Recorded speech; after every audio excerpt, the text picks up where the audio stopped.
In this video, you're going to learn how to use all and every. This is a question that a student submitted, and I'm really happy they did because I do see some simple mistakes that are easy to fix. So you're going to fix those mistakes today. Of course, I'm Jennifer with jforrestenglish.com, and this channel is dedicated to helping you sound like a fluent, confident, natural English speaker. Now, before we go any further, make sure you subscribe and hit that bell icon so you're notified every time I post a new lesson. Now, let's dive in with this video.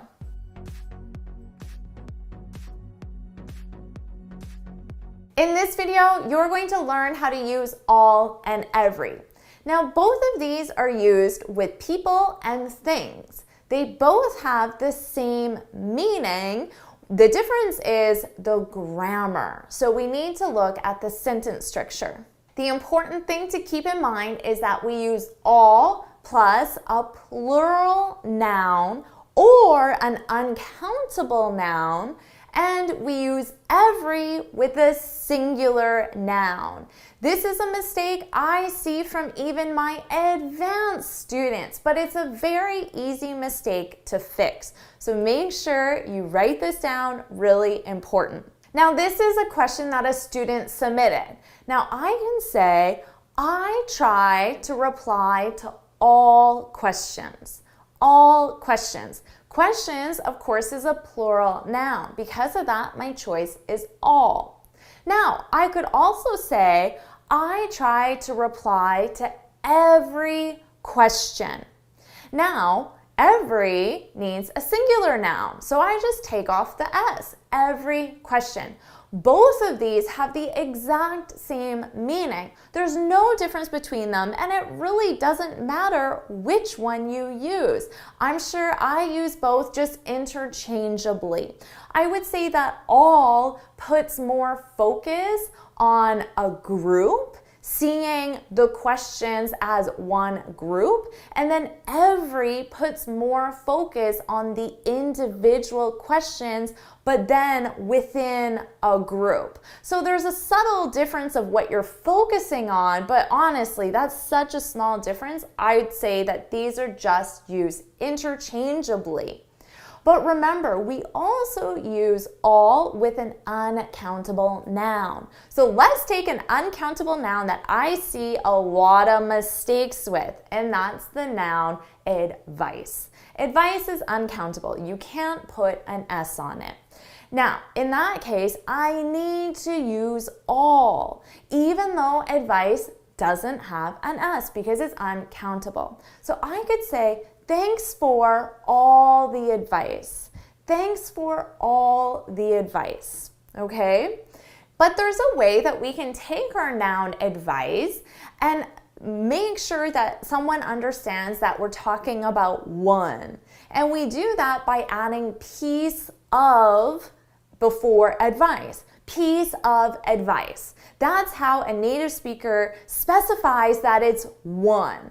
So in this case, I could say, thanks for every piece of advice you gave me, okay? Because piece is now our singular noun that I'm using with every, not advice. Because of that, I need every.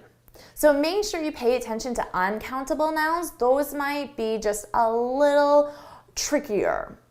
Now, it's very common to start your sentence with all or every. The same rules apply. I could say, all students need to bring their ID to the exam.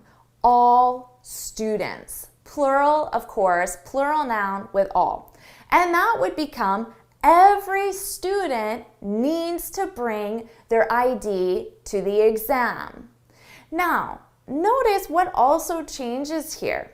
It's the verb in the sentence. Of course, all students, I need to conjugate my verb with they. They need.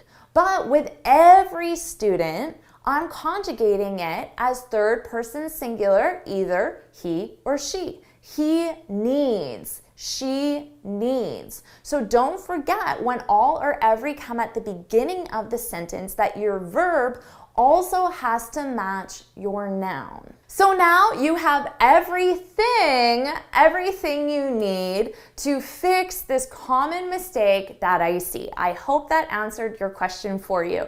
Now there's one last thing for you to do, and that's to practice. So I want you to leave an example in the comments below, one using all and one using every. Now, just to get lots of practice, why not see if you can do an example where all and every are in the middle of a sentence, and then definitely one where all and every start your sentence, so you can get comfortable conjugating that verb as well. So that's 4 sentences in total. Put them in the comments below. If you found this video helpful, please hit the like button, share it with your friends, and of course subscribe. Now before you go, make sure you head on over to my website, jforrestenglish.com, and download your free speaking guide. In this guide, I share 6 tips on how to speak English fluently and confidently. And until next time, happy studying! All right, awesome job fixing this common mistake. I'm really excited to see you improve your writing because of this. So make sure you leave your examples in the comments, and I'll see you in my next video. Bye.